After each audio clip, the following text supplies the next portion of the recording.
ਸਤਿ ਸ਼੍ਰੀ ਅਕਾਲ, ਸਵਾਗਤ ਹੈ ਸਾਰੇ ਹੀ ਦਰਸ਼ਕਾਂ ਦਾ। ਪੰਜਾਬ ਇਸ ਵੇਲੇ ਵੇਖ ਰਹੇ ਹੋ ਤੁਸੀਂ ਤੇ ਮੈਂ ਹਾਂ ਗਗਨਦੀਪ ਸਿੰਘ ਲੈ ਕੇ ਹਾਜ਼ਰ ਹਾਂ ਪੰਜਾਬ ਪੰਜਾਬੀ ਅਤੇ ਪੰਜਾਬੀਅਤ ਦੇ ਨਾਲ ਜੁੜੀਆਂ ਖਾਸ ਖਬਰਾਂ। ਸਭ ਤੋਂ ਪਹਿਲਾਂ ਰੁਕ ਕਰਾਂਗੇ ਕਿਸਾਨੀ ਅੰਦੋਲਨ ਦੇ ਵੱਲ। ਕਿਸਾਨਾਂ ਦਾ ਸੰਘਰਸ਼ ਲਗਾਤਾਰ ਦਿੱਲੀ ਦੇ ਬੂਹੇ ਦੇ ਉੱਤੇ ਹੈ ਤੇ ਲਗਾਤਾਰ ਕਿਸਾਨ ਬਾਰਡਰਾਂ ਦੇ ਉੱਤੇ ਬੈਠ ਕੇ ਹੀ ਸੰਘਰਸ਼ ਨੂੰ ਅੱਗੇ ਵਧਾ ਰਹੇ ਨੇ। ਕੜਾਕੇ ਦੀ ਠੰਡ ਹੈ, ਮੌਸਮ ਵਿਭਾਗ ਦੀਆਂ ਚੇਤਾਵਨੀਆਂ ਨੇ, ਪਰ ਫਿਰ ਵੀ ਕਿਸਾਨਾਂ ਦੇ ਹੌਸਲੇ ਉਸੇ ਤਰ੍ਹਾਂ ਬੁਲੰਦ ਨੇ ਜਿਸ ਤਰ੍ਹਾਂ ਅੱਜ ਤੋਂ 24 ਦਿਨ ਪਹਿਲਾਂ ਕਿਸਾਨ ਦਿੱਲੀ ਦੀਆਂ ਵਰੂਹਾਂ ਦੇ ਉੱਤੇ ਆ ਕੇ ਡਟੇ ਸੀ। ਅੱਜ 25ਵਾਂ ਦਿਨ ਹੈ ਕਿਸਾਨੀ ਅੰਦੋਲਨ ਨੂੰ ਤੇ ਲਗਾਤਾਰ ਹੌਸਲੇ ਬੁਲੰਦ ਨੇ। ਕਿਸੇ ਕਿਸਮ ਦੀ ਹੌਸਲੇ ਦੇ ਵਿੱਚ ਗਿਰਾਵਟ ਕਿਸਾਨਾਂ ਦੇ ਵਿੱਚ ਨਹੀਂ ਹੈ। ਕਿਸਾਨਾਂ ਦਾ ਇੱਕੋ ਇੱਕ ਕਹਿਣਾ ਹੈ ਕਿ ਖੇਤੀ ਕਾਨੂੰਨ ਰੱਦ ਕਰੋ, ਉਸ ਤੋਂ ਬਾਅਦ ਅਸੀਂ ਘਰਾਂ ਨੂੰ ਵਾਪਸ ਜਾਵਾਂਗੇ। ਇਹਨਾਂ ਕਿਸਾਨ ਅੰਦੋਲਨਾਂ ਦੇ ਵਿੱਚ ਬੱਚੇ ਵੀ ਮੌਜੂਦ ਨੇ, ਬਜ਼ੁਰਗ ਵੀ ਮੌਜੂਦ ਨੇ, ਨੌਜਵਾਨ ਵੀ ਮੌਜੂਦ ਨੇ। ਹਰ ਵਰਗ ਦੇ ਲੋਕ ਤੁਹਾਨੂੰ ਇਸ ਅੰਦੋਲਨ ਦੇ ਵਿੱਚ ਨਜ਼ਰ ਆਉਣਗੇ ਤੇ ਅੰਦੋਲਨ ਦੇ ਵਿੱਚ ਹਰ ਤਰ੍ਹਾਂ ਦਾ ਪ੍ਰਬੰਧ ਕਰਨ ਦੀ ਕੋਸ਼ਿਸ਼ ਕੀਤੀ ਜਾ ਰਹੀ ਹੈ। ਪਰ ਸੜਕ ਦੇ ਉੱਤੇ ਸੋਣਾ ਕਿੰਨਾ ਕੁ ਸੌਖਾ, ਇਹ ਸਭ ਸੁਭਾਵਿਕ ਹੀ ਅੰਦਾਜ਼ਾ ਲਗਾ ਸਕਦੇ ਹਾਂ। ਸੋ ਕਿਸਾਨਾਂ ਦੇ ਅੰਦੋਲਨ ਦੇ ਵਿੱਚ ਹੁਣ ਅਗਲਾ ਪੜਾਅ ਸਾਹਮਣੇ ਆ ਸਕਦਾ ਹੈ। ਕਿਸਾਨਾਂ ਦੀ ਬੈਠਕ ਕੇਂਦਰੀ ਮੰਤਰੀਆਂ ਦੇ ਨਾਲ ਹੋ ਸਕਦੀ ਹੈ ਅਤੇ ਇਸ ਬੈਠਕ ਦਾ ਦੌਰ ਇੱਕ ਵਾਰ ਫਿਰ ਤੋਂ ਸ਼ੁਰੂ ਹੋ ਸਕਦਾ ਹੈ।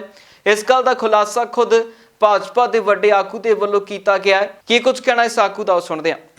ਤੇ ਅੱਜ ਜਿਹੜੀ ਗੱਲ ਹੈ ਕਿ ਕਿਸਾਨ ਜਥੇਬੰਦੀਆਂ ਵੱਲੋਂ ਗੱਲ ਆਈ ਹੈ ਕਿ ਅਸੀਂ ਜਿਹੜਾ ਹੈ ਯੈਸ ਔਰ ਨੋ, ਹਾਂ ਔਰ ਨਾ ਤੋਂ ਅੱਗੇ ਵਧਾਂਗੇ। ਅੱਗੇ ਵਧ ਕੇ ਅਸੀਂ ਗੱਲ ਕਰਾਂਗੇ ਸਰਕਾਰ ਨਾਲ। ਸਰਕਾਰ ਪਹਿਲੇ ਹੀ ਤਿਆਰ ਸੀ। ਤੇ ਕਿਸਾਨ ਜਥੇਬੰਦੀਆਂ ਜਦੋਂ ਬੜਾ ਜਿਗਰਾ ਕਰਕੇ ਅੱਗੇ ਵਧ ਰਹੀ ਹੈ ਤਾਂ ਸਰਕਾਰ ਤਾਂ ਕਿਸਾਨਾਂ ਦੇ ਨਾਲ ਹੀ ਹੈ ਔਰ ਸਰਕਾਰ ਵੀ ਗੱਲ ਕਰਨ ਨੂੰ ਤਿਆਰ ਹੈ। ਤਾਂ ਹੁਣ ਜਿਹੜੀ ਹੈ ਟੇਬਲ ਤੇ ਬੜੀ ਜਲਦੀ ਜਿਹੜੀ ਹੈ ਅੱਜ ਜਾਂ ਕੱਲ੍ਹ ਜਾਂ 2 ਦਿਨਾਂ ਦੇ ਵਿੱਚ ਗੱਲ ਮੈਨੂੰ ਲੱਗਦਾ ਹੈ ਕਿ ਸੰਭਾਵਨਾ ਵੀ ਹੈ ਗੱਲ ਹੋ ਜੂਗੀ। कैसे होगी कल आपकी जो बातचीत है वो किसान नेताओं के साथ भी हो रही है, सरकार में आप अपनी बात नहीं गल तो टेबल ते होनी जाए। जो टेबल ते बैठणगे जो एक गल मतलब कहता यस और नो जो पिछे होगी गल तो उदों वध के अगे गल करनगे तो फिर समस्या ते गल होणगी। ਉਹਦੇ ਵਿੱਚ ਜਥੇਬੰਦੀਆਂ ਵੀ ਕਹਿੰਦੀਆਂ ਵੀ ਸਾਡੇ ਇੰਨੇ ਸੀਗੇ ਤੇ 8-9 ਸਾਡੇ ਪੂਰੇ ਹੋ ਗਏ। ਜਿਹੜੀ ਸਾਡੀ ਮੰਗ ਸੀ ਪੂਰੀ ਹੋ ਗਈ ਕਿ 2 ਹੋਰ ਰਹਿੰਦੀ ਹੈ ਉਹ ਵੀ ਪੂਰੀ ਹੋ ਜੂਗੀ। ਐਕਸਟਰਾ ਕੋਈ ਹੋਰ ਗੱਲ ਹੋਈ ਉਹ ਵੀ ਬੈਠ ਕੇ ਗੱਲ ਹੋਏਗੀ। ਉਹਦੇ ਵਿੱਚ ਅਸੀਂ ਤਾਂ ਕੁਝ ਨਹੀਂ ਕਹਿ ਸਕਦੇ। ਐਸੇ ਮੀਟਿੰਗ ਹੋਏਗੀ, ਜਥੇਬੰਦੀਆਂ ਔਰ ਸਰਕਾਰ ਜਦੋਂ ਗੱਲ ਕਰਨਗੇ ਉਹਦੇ ਵਿੱਚ ਹੱਲ ਹੋਊਗਾ। क्या सरकार बिल वापस ले रही है? नहीं, बिल जो वापस की बात है ना वो तो सरकार यस और नो बिल पे तो बात थी। बिल कोई ऐसे है कि सरकार की कोई अड़ी नहीं है। सरकार की कोई अजी गल नहीं है कि अड़के कोई कहते सरकार कदे नहीं अड़दी। कल देखो तुसीं नरेंद्र मोदी जी ने बड़ी विस्तार नाल किसानां नाल गल कीती, प्रार्थना भी की, हथ जोड़ के भी गल की। देखो सरकारां दे विच आकड़ कदे नहीं हुंदी अपने लोकां दे प्रति, अपने किसानां दे, अपने भरावां दे प्रति। उन्होंने बड़े बड़ा चेहरा दिखा के कहा कि असी हर टाइम तैयार, असी ये मसला हल करांगे। तो हुण जदों मीटिंग आएगी उहदे विच हल हो जाएगा। बिल वापस होंगे या नहीं? नहीं, बिल वापस हो गए नहीं इस पे आप ना तो मैं कुछ कह सकता। ये तो मीटिंग के अंदर बात होगी और वो तो सरकार ने पहले कहती है। हमारी सरकार की कोई आकड़ करके नहीं है कि हमने ये आंकड़ बड़ी करनी है। सरकार की कोई मजबूरी होगी, सरकार इसमें कोई और चीज़ देखती होगी तो किसानों को भी सरकार की मजबूरी समझनी चाहिए और सरकार को किसानों की मजबूरी समझनी चाहिए। दोनों की एक दूसरे की मजबूरी समझते हुए भी अच्छे रास्ते की ओर जाके हमें फैसला करना है। ਉਧਰ ਖੇਤੀਬਾੜੀ ਅਤੇ ਕਿਸਾਨ ਕਲਿਆਣ ਮੰਤਰੀ ਨਰਿੰਦਰ ਤੋਮਰ ਦੇ ਵੱਲੋਂ ਇੱਕ 8 ਪੰਨਿਆਂ ਦੀ ਚਿੱਠੀ ਬੀਤੇ ਦਿਨਾਂ ਕਿਸਾਨ ਜਥੇਬੰਦੀਆਂ ਨੂੰ ਲਿਖੀ ਗਈ ਸੀ, ਜਿਸ ਚਿੱਠੀ ਦੇ ਉੱਤੇ ਕਿਸਾਨਾਂ ਨੇ ਵੀਡੀਓ ਦੇ ਜ਼ਰੀਏ ਜਵਾਬ ਦਿੱਤਾ ਹੈ। ਕਿਸਾਨ ਆਗੂ ਇਸ ਚਿੱਠੀ ਦੇ ਉੱਤੇ ਬੋਲਦੇ ਹੋਏ ਦੱਸ ਰਹੇ ਨੇ ਕਿ ਆਖਿਰਕਾਰ ਇਸ ਚਿੱਠੀ ਦੇ ਵਿੱਚ ਕੀ ਲਿਖਿਆ ਹੈ ਤੇ ਕਿਸਾਨਾਂ ਦਾ ਇਸ ਦੇ ਉੱਤੇ ਕੀ ਪੱਖ ਹੈ। ਉਸ ਕਿਸਾਨ ਆਗੂ ਦੀ ਹੀ ਜ਼ੁਬਾਨੀ ਸੁਣਦੇ ਹਾਂ ਸਾਰਾ ਕੁਝ। हमारे देश के कृषि मंत्री श्री नरेंद्र तोमर जी ने देश के किसानों भाइयों और बहनों के लिए एक चिट्ठी जारी की है, जो चिट्ठी कोई 8 पेज की है। इस चिट्ठी में उन्होंने जो देश में किसानों के द्वारा उन इंडियन गवर्नमेंट की तरफ से बनाए गए जो 3 कृषि कानून हैं उनके खिलाफ जो संघर्ष हो रहा है, आंदोलन हो रहा है, उस आंदोलन के दौरान ये लेटर उन्होंने जारी किया। और लेटर के साथ साथ केंद्र सरकार जिसकी लीडरशिप बीजेपी करती है, उन्होंने पूरे देश में बड़े पैमाने पर जाके लोगों को समझाने की भी कोशिश कर रहे हैं कि कैसे ये कानून ठीक हैं और कैसे ये कृषि कानूनों के खिलाफ लड़ने वाले जो संगठन हैं, आंदोलन करने वाले जो लोग हैं, वो कैसे गलत है। उन्होंने ये दिखाने की कोशिश की है। लेकिन मैं ये कहना चाहता हूँ कि एक तरफ कृषि मंत्री जी इसी अपनी चिट्ठी में लिखते हैं कि हमने बड़े पैमाने पर देश के बुद्धिजीवियों से, देश के संगठनों से, सबसे बात करने के बाद हमने ये 3 कानून बनाए हैं। अगर ये 3 कानून उन्होंने इस तरह से बनाए थे तो फिर अब दोबारा उनको इतना मेहनत करने की क्या जरूरत है कि वो एक बड़े बड़े लेटर्स भी लिख रहे हैं और जाके बड़ी बड़ी कॉन्फ्रेंसेस और कन्वेंशन भी कर रहे हैं। असल में बात ये है कि सबसे पहली बात मैं ये कहना चाहता हूँ, जो कृषि मंत्री जी ने बिल्कुल इसमें नहीं लिखा है, वो ये है, जो कॉन्स्टिट्यूशन के एक्सपर्ट भी बोलते हैं, वो ये बोलते हैं कि कानून, ये 3 कानून जो देश की सरकार ने बनाए हैं, ये कानून असल में उनके प्रिव्यू में आते ही नहीं हैं। बल्कि एग्रीकल्चर जो सब्जेक्ट है, एग्रीकल्चर सब्जेक्ट कॉन्स्टिट्यूशन के कंकरेंट लिस्ट में आता ही नहीं है, वो है स्टेट लिस्ट का सब्जेक्ट है। एग्रीकल्चर में मैं पैदा करता हूँ, पैदा करके मंडीकरण के लिए मंडी जाता हूँ, लेकिन मैं उसका कोई बिजनेस या ट्रेड या कमर्स नहीं करता हूँ। ट्रेड या कमर्स जो होता है वो होता है कि जब गेहूं या चावल, वो उसका आटा बन गया या उसका चावल बन गया पैडी का, उसके बाद जो ट्रेड करते हैं वो ट्रेड एंड कमर्स में आता है, जो कंकरेंट लिस्ट में लिखा हुआ है। सो ये जो कॉन्स्टिट्यूशनल एक्सपर्ट हैं या देश के जितने भी बुद्धिजीवी लोग हैं, जितने भी समझदार लोग हैं, उन्होंने पहले ही दिन ये उठाया था कि केंद्र सरकार द्वारा बनाए गए ये कानून देश की जो फेडरल स्ट्रक्चर है, कॉन्स्टिट्यूशन में जितना भी फेडरलिज्म के एलिमेंट है, उसको अनक्रोच करके केंद्र सरकार ने असल में ये एक ट्रेड एंड कमर्स के बहाने एक प्राइवेट पूंजी कैपिटल और बड़े कारपोरेट्स के लिए एक रास्ता खोलने की कोशिश की है। बेशक दिल्ली ਦੀਆਂ ਬਰੂਹਾਂ ਦੇ ਉੱਤੇ ਬੈਠਿਆਂ ਕਿਸਾਨਾਂ ਨੂੰ 25 ਦਿਨ ਦਾ ਸਮਾਂ ਬੀਤ ਚੁੱਕਿਆ ਹੈ ਤੇ ਅੱਜ 25ਵਾਂ ਦਿਨ ਚੱਲ ਰਿਹਾ ਹੈ। ਕਿਸਾਨ ਲਗਾਤਾਰ ਆਪਣੀਆਂ ਮੰਗਾਂ ਦੇ ਉੱਤੇ ਡਟੇ ਨੇ ਤੇ ਕੇਂਦਰ ਸਰਕਾਰ ਲਗਾਤਾਰ ਆਪਣੀ ਗੱਲ ਦੇ ਉੱਤੇ ਆੜੀ ਹੋਈ ਹੈ, ਜਿਸ ਨੂੰ ਲੈ ਕੇ ਕੇਂਦਰੀ ਮੰਤਰੀਆਂ ਦੇ ਵਿਚਕਾਰ ਲਗਾਤਾਰ ਬੈਠਕਾਂ ਹੁੰਦੀਆਂ ਨੇ ਤੇ ਹੁਣ हरियाणे के मुख्य मंत्री मनोहर लाल खट्टर भी केंद्रीय खेतीबाड़ी मंत्री नरेंद्र तोमर के घरे जाके मुलाकात करके आए ने, जिस मुलाकात के खेतीबाड़ी मंत्री दे नाल SYL के मुद्दे के उत्ते ते किसानी अंदोलन के मुद्दे के उत्ते खास चर्चा उन्होंने की है।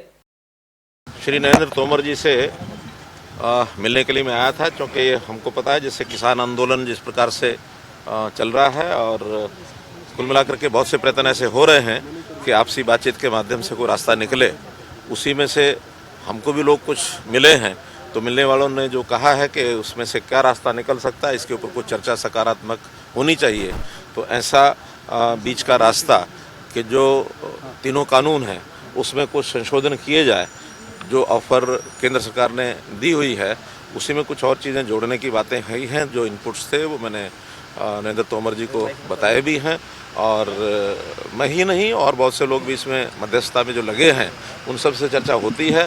इधर सुप्रीम कोर्ट में भी केस है और मैं समझता हूं कि जल्दी 1-2 दिन के अंदर कोई ना कोई बातचीत का रास्ता ऐसा बनेगा। और ये क्योंकि किसान बड़ी संख्या में इकट्ठे हैं और ख़ास करके जब कोरोना का समय चल रहा है और उधर सर्दी भी बहुत है, तो हमारी सबकी सहानुभूति भी है इस विषय को लेकर के।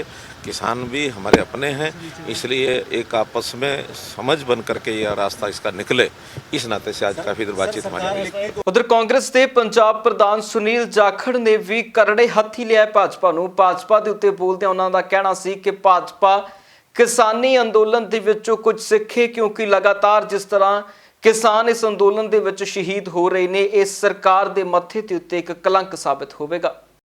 ਅੱਜ ਜਿਹੜੀ ਪ੍ਰੈਸ ਕਾਨਫਰੰਸ ਰੱਖੀ ਹੈ ਇਹਦਾ ਮੇਨ ਮਕਸਦ, ਕਿਉਂਕਿ ਕੱਲ ਸਾਡੇ ਦੇਸ਼ ਦੇ ਮਾਨਯੋਗ ਪ੍ਰਧਾਨ ਮੰਤਰੀ ਨਰਿੰਦਰ ਮੋਦੀ ਜੀ ਨੇ ਬਹੁਤ ਸਾਰੀਆਂ ਗੱਲਾਂ ਮੱਧ ਪ੍ਰਦੇਸ਼ ਦੇ ਕਿਸਾਨਾਂ ਨਾਲ ਕਰਦਿਆਂ ਉਹਨਾਂ ਨੇ ਕਹੀ। ਦੇਖੋ ਜਿਸ ਅਹੁਦੇ ਤੇ ਬੈਠੇ ਹੈ ਉਹ ਪ੍ਰਧਾਨ ਮੰਤਰੀ ਦਾ ਹੀ ਜਿਹੜਾ ਰੁਤਬਾ ਹੈ, ਜੋ ਉਹਨਾਂ ਦੀ ਪ੍ਰੈਸਟੀਜ ਹੈ ਉਸ ਪੋਜੀਸ਼ਨ ਦੀ, ਉਹ ਉਸ ਗੱਲ ਦਾ ਧਿਆਨ ਰੱਖਣ ਨਾ ਰੱਖਣ ਮੇਰਾ ਫਰਜ਼ ਬਣਦਾ, ਕਿਉਂਕਿ ਮੈਂ ਲੋਕਤੰਤਰਿਕ ਪ੍ਰਣਾਲੀ ਦੇ ਅੰਦਰ ਵਿਸ਼ਵਾਸ ਰੱਖਦਾ। ਲੋਕਾਂ ਦੀ ਆਵਾਜ਼ ਹੈ, ਉਹ ਕਿਸੇ ਇੱਕ ਪਾਰਟੀ ਦੇ ਨੁਮਾਇੰਦੇ ਨਹੀਂ।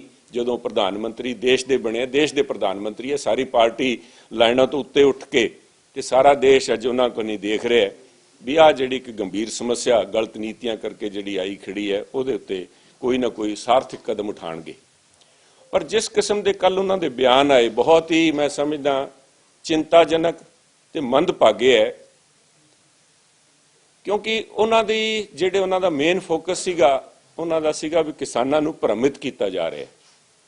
ਅਫਵਾਹਾਂ ਫੈਲਾਈਆਂ ਜਾ ਰਹੀਆਂ ਤੇ ਝੂਠ ਬੋਲਿਆ ਜਾ ਰਿਹਾ ਹੈ। ਤੇ ਚੌਥੀ ਜਿਹੜਾ ਪੁਆਇੰਟ ਉਹਨਾਂ ਨੇ ਕਿਹਾ ਸੀਗਾ ਵੀ ਜੋ ਵਾਅਦੇ ਕੀਤੇ ਸੀ ਉਹ ਪੂਰੇ ਨਹੀਂ ਕੀਤੇ ਗਏ, ਜਿਹੜੇ ਲੋਕ ਅੱਜ ਇੱਥੇ ਧਰਨਾ ਲਾਈ ਜਾਂਦੇ ਆ, ਜਿਹੜੇ ਇਹਨਾਂ ਲੋਕਾਂ ਨੂੰ ਉਕਸਾ ਰਹੇ ਆ, ਉਹਦੇ ਉੱਤੇ ਮੈਂ ਕੋਈ ਵੀ ਗੱਲ ਕਹਿਣ ਤੋਂ ਪਹਿਲਾਂ, ਕਿਉਂਕਿ ਮੈਂ ਬੜੀ ਉਸ ਪਦ ਦੀ ਗਰਿਮਾ ਕਰਦਾ, ਉਸ ਪਦ ਦੇ ਉੱਤੇ ਬੈਠਣ ਦੇ ਨਾਤੇ ਪ੍ਰਧਾਨ ਮੰਤਰੀ ਸਾਹਿਬ ਨੂੰ ਆਪਣੇ ਉਸ ਪਦ ਦਾ ਵੀ ਧਿਆਨ ਰੱਖਣਾ ਚਾਹੀਦਾ ਸੀਗਾ ਤੇ ਲੋਕਾਂ ਦੇ ਉੱਤੇ ਲਾਂਛਨ ਲਾਉਣ ਤੋਂ ਪਹਿਲਾਂ ਆਪਣੇ ਪਿਛੋਕੜ ਤੇ ਨਿਗਾਹ ਮਾਰ ਕੇ ਦੇਖ ਲੈਂਦੇ। ਕਾਂਗਰਸ ਪਾਰਟੀ ਦੇ ਨਵੇਂ ਕੌਮੀ ਪ੍ਰਧਾਨ ਨੂੰ ਲੈ ਕੇ ਲਗਾਤਾਰ ਮੀਟਿੰਗਾਂ ਦਾ ਦੌਰ ਵਧਦਾ ਜਾ ਰਿਹਾ ਹੈ। ਬੀਤੇ ਦਿਨਾਂ 5 ਘੰਟੇ ਚੱਲੀ ਮੀਟਿੰਗ ਦੇ ਵਿੱਚੋਂ ਆਉਣ ਵਾਲੇ ਦਿਨਾਂ ਦੇ ਵਿੱਚ ਨਤੀਜਾ ਨਿਕਲ ਸਕਦਾ ਹੈ ਤੇ ਕਾਂਗਰਸ ਪਾਰਟੀ ਨੂੰ ਰਾਹੁਲ ਗਾਂਧੀ ਦੇ ਰੂਪ ਦੇ ਵਿੱਚ ਨਵਾਂ ਕੌਮੀ ਪ੍ਰਧਾਨ ਮਿਲਣ ਦੀਆਂ ਚਰਚਾਵਾਂ ਤੇਜ਼ ਹੋ ਚੁੱਕੀਆਂ ਨੇ। 19 सीनियर लोग बैठे और डिटेल में, विस्तार में, सभी पहलुओं पर, सभी बातों पर चर्चा हुई और बहुत सारे सुझाव आए। मैं हमारे महाराष्ट्र के पूर्व मुख्यमंत्री और हमारे सीनियर लीडर पृथ्वीराज चौहान जी से और पवन बंसल जी से आग्रह करूंगा कि वो जो बातें मोटे तौर पर डिसाइड हुई हैं उसको मीडिया की जानकारी के लिए, देश की जानकारी के लिए बताने का कष्ट करें। जो आपको चीज़ें कहीं वो कहीं हैं, दूसरी समय समय पे आपको हमारे ऑफिशियल स्पोक्स पर्सन अलग अलग बातों पे बताते रहेंगे। It was a free dealing discussion, everybody participated, whatever anyone had to say, wanted to say, he took full time to say it, and therefore 18 members speaking, 19, nobody was critical of Rahul Gandhi, everybody supported him, everybody said, so they wanted to become Congress president. Now you please don't put words into my mouth, time will tell you, our spokespersons will tell you, there is an agenda before the party. Election process has been set in motion, the Central Election Authority is working on it, and as and when any step is taken, you will certainly be aware of it. Any dissenters But want to today become Congress president? nobody said that, nobody said that. Gandhi ji ने क्या कहा sir? उन्होंने भी party को मजबूत करने का कहा कि हम एक बहुत बड़ा परिवार हैं, एक परिवार के तौर पे हम सब उसमें मिलके काम करेंगे, और यही श्री राहुल गांधी ने कहा बहुत स्पष्ट शब्दों में, बहुत अच्छे से। ਹੁਣ ਨਜ਼ਰ ਪਾਵਾਂਗੇ ਸਿਆਸੀ ਅਤੇ ਖਾਸ ਬਿਆਨਾਂ ਤੇ। ਬਈ ਇਹ ਕੇਂਦਰ ਦੀ ਸਰਕਾਰ ਦੇ ਅੱਗੇ ਕੋਈ ਵੀ ਫਾਰਮੂਲਾ ਆ ਜਾਏ ਉਹ ਮੰਨਣ ਲਈ ਤਿਆਰ ਨਹੀਂ। ਅੱਜ 11 ਜਿਹੜੇ ਸਾਡੇ ਸੰਵਿਧਾਨਕ ਵਿਸ਼ੇਸ਼ज्ञ ਹੈ, ਖੇਤੀ ਮਾਹਰਾ, ਉਹਨਾਂ ਨੇ ਅੱਜ ਚਿੱਠੀ ਲਿਖੀ ਹੈ ਕੇਂਦਰ ਸਰਕਾਰ ਨੂੰ ਵੀ ਇਹ ਕਿਸਾਨਾਂ ਦੇ ਹੱਕ ਦੇ ਵਿੱਚ ਬਿੱਲ ਨਹੀਂ ਆ, ਵਾਪਸ ਲੈਣੇ ਚਾਹੀਦੇ ਆ। ਉਹਨਾਂ ਨੂੰ ਫੇਰ ਨਹੀਂ ਸਮਝ ਲੱਗੀ। ਕੱਲ ਸੁਪਰੀਮ ਕੋਰਟ ਨੇ ਇਹ ਗੱਲ ਪੁੱਛੀ ਕਿ ਕੀ ਕੇਂਦਰ ਸਰਕਾਰ ਜਦ ਤੱਕ ਗੱਲਬਾਤ ਚੱਲ ਰਹੀ ਹੈ ਇਹਨਾਂ ਬਿੱਲਾਂ ਨੂੰ ਸਸਪੈਂਡ ਕਰ ਸਕਦੀ ਹੈ। ਉਹਦੇ ਉਲਟ ਨਰਿੰਦਰ ਤੋਮਰ ਜੀ ਨੇ ਅੱਜ ਇੱਕ ਚਿੱਠੀ ਜਾਰੀ ਕਰਤੀ ਜਿਹਦੇ ਵਿੱਚ ਉਹਨਾਂ ਨੇ ਕਿਹਾ ਕਿ ਕੁਝ ਕਿਸਾਨਾਂ ਨੂੰ ਗੁੰਮਰਾਹ ਕੀਤਾ ਜਾ ਰਿਹਾ ਹੈ ਤੇ ਬਿੱਲ ਕਿਸਾਨਾਂ ਦੇ ਹੱਕ 'ਚ ਆ ਤੇ ਵਾਪਸ ਨਹੀਂ ਲਵਾਂਗੇ। ਇਹ ਕਿਸਾਨਾਂ ਨੂੰ ਚੜਾਉਣ ਦੀ ਕੋਸ਼ਿਸ਼ ਕੀਤੀ ਜਾ ਰਹੀ ਹੈ। ਅਸਲੀ ਗੱਲ ਇਹ ਹੈ ਕਿ ਕੁਝ ਨਕਲੀ ਕਿਸਾਨਾਂ ਦੇ ਸਹਾਰੇ ਇਹ ਵੱਡੇ ਘਰਾਣਿਆਂ ਦੀ ਦਲਾਲੀ केंद्र सरकार करना चाहती है। किसान जाग रहे हैं, देश जाग रहा है, बर्दाश्त नहीं किया जा सकता। कल भेजा उन्होंने और ये 8 बिंदु उन्होंने 3 तारीख की मीटिंग में किसानों के सामने रखे थे, जिनको किसानों ने 3 तारीख को ही रिजेक्ट कर दिया था। कोई नई बात नहीं है, ये तो खाली उलझाने वाली, भ्रमित करने वाली बात है। तो 3 तारीख को रिजेक्ट कर दी है मीटिंग में। उसमें वो कह रहे हैं कि एमएसपी खत्म नहीं होगा, एपीएमसी नहीं, देखो सुनो, एमएसपी खत्म होने की मांग नहीं है, हमको भी पता है एमएसपी खत्म नहीं होगा। एमएसपी को कानूनी दर्जा दिया जाए और उससे कम पे कोई खरीद ना हो।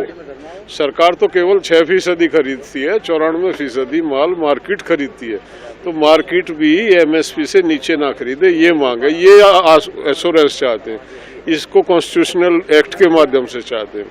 ये जो भ्रमित कर रहे हैं एमएसपी जारी रहेगी, वो जो है आम आदमी जानता नहीं है बेचारा, वो कह रहा है इन्होंने ये मांग मान ली। ये मांग नहीं है जारी रखने की, उसको वैधानिक दर्जा मिले, उससे कम पे खरीद ना हो। कोई प्राइवेट ट्रेडर भी एमएसपी से नीचे ना खरीदे, ऐसा सुनिश्चित करे सरकार कानून के माध्यम से। अगर कोई खरीदे तो उसका सजा का प्रावधान हो उसमें, ये हमारी मांग। तो तो ये भ्रमित करने वाली भाषा का इस्तेमाल कर रहे हैं। ਪੂਰੇ ਉੱਤਰੀ ਭਾਰਤ ਦੇ ਵਿੱਚ ਬੀਤੇ ਇੱਕ ਹਫ਼ਤੇ ਤੋਂ ਸ਼ੀਤ ਲਹਿਰ ਦਾ ਪ੍ਰਕੋਪ ਬਹੁਤ ਵੱਡੇ ਪੱਧਰ ਤੇ ਉੱਤੇ ਮਹਿਸੂਸ ਕੀਤਾ ਜਾ ਰਿਹਾ ਤੇ ਇਸ ਠੰਡ ਦੇ ਵਧਣ ਦੇ ਪਿੱਛੇ ਵੀ ਸ਼ੀਤ ਲਹਿਰ ਦੱਸੀ ਜਾ ਰਹੀ ਹੈ। ਸੋ ਲਗਾਤਾਰ ਠੰਡ ਦੇ ਵਧਣ ਦੇ ਪਿੱਛੇ ਪੰਜਾਬ ਖੇਤੀਬਾੜੀ ਯੂਨੀਵਰਸਿਟੀ ਦੇ ਮੌਸਮ ਵਿਭਾਗ ਦਾ ਕਹਿਣਾ ਹੈ ਕਿ ਆਉਣ ਵਾਲੇ ਦਿਨਾਂ ਦੇ ਵਿੱਚ ਇਹ ਠੰਡ ਹੋਰ ਵੱਧ ਸਕਦੀ ਹੈ ਤੇ ਪਿਛਲੇ ਕਈ ਸਾਲਾਂ ਦਾ ਰਿਕਾਰਡ ਵੀ ਠੰਡ ਇਸ ਵਾਰ ਫਿਰ ਤੋੜ ਚੁੱਕੀ ਹੈ। ਦੱਸੀਏ ਕਿ ਮੌਸਮ ਵਿਭਾਗ ਦਾ ਕਹਿਣਾ ਹੈ ਕਿ ਬੀਤੇ ਦਿਨਾਂ ਦੇ ਵਿੱਚ 2.2 ਤੋਂ ਵੀ ਘੱਟ ਦਾ ਤਾਪਮਾਨ ਯੂਨੀਵਰਸਿਟੀ ਦੇ ਅਧਿਕਾਰੀਆਂ ਦੇ ਵੱਲੋਂ ਨਾਪਿਆ ਗਿਆ ਹੈ। ਜਿਹੜੀ ਸਾਨੂੰ ਫੋਰਕਾਸਟ ਆਈ ਹੈ ਉਹਦੇ ਅਕੋਰਡਿੰਗਲੀ ਪੰਜਾਬ ਅਤੇ ਜਿੰਨਾ ਵੀ ਮੈਦਾਨੀ ਇਲਾਕੇ ਹੈ ਇਹਦੇ ਵਿੱਚ ਕੋਲਡ ਵੇਵ ਦੀ ਫੋਰਕਾਸਟ ਹੈ। ਕੋਲਡ ਵੇਵ ਤੋਂ ਭਾਵ ਹੁੰਦਾ ਹੈ ਕਿ ਜਾਂ ਤੁਹਾਡਾ ਦਿਨ ਦਾ ਟੈਂਪਰੇਚਰ ਜਿਹੜਾ ਬਹੁਤ ਲੋ ਰਹੇਗਾ, ਜਿਵੇਂ ਕਿ ਪਿਛਲੇ ਅਸੀਂ ਕੁਝ ਦਿਨਾਂ 'ਚ ਅਬਜ਼ਰਵ ਕੀਤਾ ਹੈਗਾ ਹੈ। ਈਵਨ ਸਾਡੇ ਇੱਥੇ ਰਿਕਾਰਡ ਲੋ ਵੀ ਅਬਜ਼ਰਵ ਕੀਤਾ ਗਿਆ ਟੈਂਪਰੇਚਰ। ਸਾਡੀ ਯੂਨੀਵਰਸਿਟੀ ਦੀ ਆਬਜ਼ਰਵੇਟਰੀ 1970 'ਚ ਇਸਟੈਬਲਿਸ਼ ਹੋਈ ਸੀ ਐਂਡ ਪਿਛਲੇ ਦਿਨੋਂ ਦਿਨ ਦਾ ਟੈਂਪਰੇਚਰ 9 ਡਿਗਰੀ ਸੈਲਸੀਅਸ ਰਿਕਾਰਡ ਕੀਤਾ ਗਿਆ, ਜਿਹੜਾ ਕਿ 1973 ਦੇ ਵਿੱਚ 10.8 ਡਿਗਰੀ ਦਾ ਰਿਕਾਰਡ ਸੀ। ਸੋ ਉਹਦੇ ਤੋਂ ਵੀ ਰਿਕਾਰਡ ਲੋ ਅਬਜ਼ਰਵ ਕੀਤਾ ਗਿਆ। ਅੱਜ ਦਾ ਜਿਹੜਾ ਟੈਂਪਰੇਚਰ ਮਿਨੀਮਮ ਟੈਂਪਰੇਚਰ ਸਾਡੇ ਇੱਥੇ ਜਿਹਨੂੰ ਰਾਤ ਦਾ ਕਹੀਦਾ ਉਹ 2.2 ਡਿਗਰੀ ਸੈਲਸੀਅਸ ਰਿਕਾਰਡ ਕੀਤਾ ਗਿਆ ਤੇ ਜਿਹੜਾ ਗਰਾਊਂਡ ਸਰਫੇਸ ਤੇ ਉਹ 0 ਸੀ। ਸੋ ਜੋ ਫੋਰਕਾਸਟ ਆਈ ਸੀ ਉਹਦੇ accordingly cold day and cold nights the forecast ਸੀ। ਬਾਕੀ ਬੱਦਲਵਾਈ ਵਾਲਾ ਮੌਸਮ ਵਿੱਚ ਬਣਿਆ ਰਹੇਗਾ। ਫੌਗੀ ਵੈਦਰ ਦੀ ਵੀ ਫੋਰਕਾਸਟ ਹੈਗੀ ਹੈ ਐਂਡ ਅਜੇ ਆਉਣ ਵਾਲੇ 2 ਤੋਂ 3 ਦਿਨ ਇਸੇ ਤਰ੍ਹਾਂ ਦਾ ਮੌਸਮ ਰਹੇਗਾ। ਫਿਲਮੀ ਅਦਾਕਾਰਾ ਕੰਗਨਾ ਰਣੌਤ ਕਿਸਾਨੀ ਸੰਘਰਸ਼ ਦੇ ਵਿੱਚ ਚਰਚਾ ਦਾ ਵਿਸ਼ਾ ਇਸ ਕਰਕੇ ਰਹੀ ਹੈ ਕਿਉਂਕਿ ਕੰਗਨਾ ਰਣੌਤ ਦੀ ਵੱਲੋਂ ਕਿਸਾਨੀ ਸੰਘਰਸ਼ ਦੇ ਆਰੰਭ ਦੇ ਵਿੱਚ ਹੀ ਪੰਜਾਬ ਦੀ ਕਿਸਾਨ ਬੀਬੀ ਨੂੰ ਲੈ ਕੇ ਇੱਕ ਅਜਿਹੀ ਟਿੱਪਣੀ ਕੀਤੀ ਗਈ ਜਿਸ ਤੋਂ ਬਾਅਦ ਪੂਰਾ ਹੀ ਪੰਜਾਬ ਦਾ ਕਲਾਕਾਰ ਭਾਈਚਾਰਾ ਅਤੇ ਪੰਜਾਬ ਦੇ ਨੌਜਵਾਨਾਂ ਦੇ ਵੱਲੋਂ ਟਵਿੱਟਰ ਦੇ ਉੱਤੇ ਕੰਗਨਾ ਰਣੌਤ ਨੂੰ ਉਸਦੇ ਜਵਾਬ ਦਿੱਤੇ ਗਏ, ਜਿਸ ਤੋਂ ਬਾਅਦ ਇਹ ਰੌਲਾ ਕਾਫੀ ਲੰਬਾ ਚੱਲਿਆ ਤੇ ਲਗਾਤਾਰ ਪੰਜਾਬੀ ਕਲਾਕਾਰਾਂ ਨੇ ਇਸ ਨੂੰ ਲੈ ਕੇ ਵੱਖ-ਵੱਖ ਟਿੱਪਣੀਆਂ ਵੀ ਕੀਤੀਆਂ ਤੇ ਹੁਣ ਕੰਗਨਾ ਰਣੌਤ ਨੇ ਇੱਕ ਵੀਡੀਓ ਜਾਰੀ ਕੀਤੀ ਹੈ ਜਿਸ ਦੇ ਵਿੱਚ ਇੱਕ ਵਾਰ ਫਿਰ ਕਿਸਾਨੀ ਸੰਘਰਸ਼ ਨੂੰ ਲੈ ਕੇ ਕੰਗਨਾ ਰਣੌਤ ਨੇ ਟਿੱਪਣੀ ਕਰ ਦਿੱਤੀ ਹੈ। ਕਿ ਕੁਝ ਕਹਿਣਾ ਕੰਗਨਾ रनौत ਦਾ सुनते हैं। नमस्कार दोस्तों, मैंने वादा किया था कि जब किसान आंदोलन का पूरा भांडा फूट जाएगा जैसे शाहीन बाग का फूटा था तो मैं आप लोगों से इस बारे में बात करूंगी क्योंकि इन पिछले 10-12 दिनों में जिस तरह की emotional mental lynching online lynching मैंने फेस की है, रेप डेथ थ्रेट्स मैंने फेस किए हैं, तो ये मेरा हक बनता है कि मैं इस देश से कुछ सवाल करूं। अब जब प्रधानमंत्री जी ने किसी आशंका की कोई गुंजाइश ही नहीं छोड़ी है तो ये बात तो जाहिर है कि ये पॉलिटिकली मोटिवेटेड था ये पूरा आंदोलन और कहीं ना कहीं इसमें आतंकियों ने भी हिस्सा लेना शुरू कर दिया था। लेकिन मैं पंजाब में रही हूँ, मैं वहाँ पढ़ी हूँ, बड़ी हुई हूँ, मैं स्कूलिंग मैंने वहाँ की है अपनी और मैं जानती हूँ 99.9% जो पंजाब के लोग हैं वो खालिस्तान नहीं चाहते हैं, वो देश का टुकड़ा नहीं चाहते हैं। उनका पूरा देश है, अरुणाचल प्रदेश से महाराष्ट्र से दिल्ली से हिमाचल सब उनका है, तो उनको एक छोटा सा टुकड़ा नहीं चाहिए। वो देश प्रेमी है सब।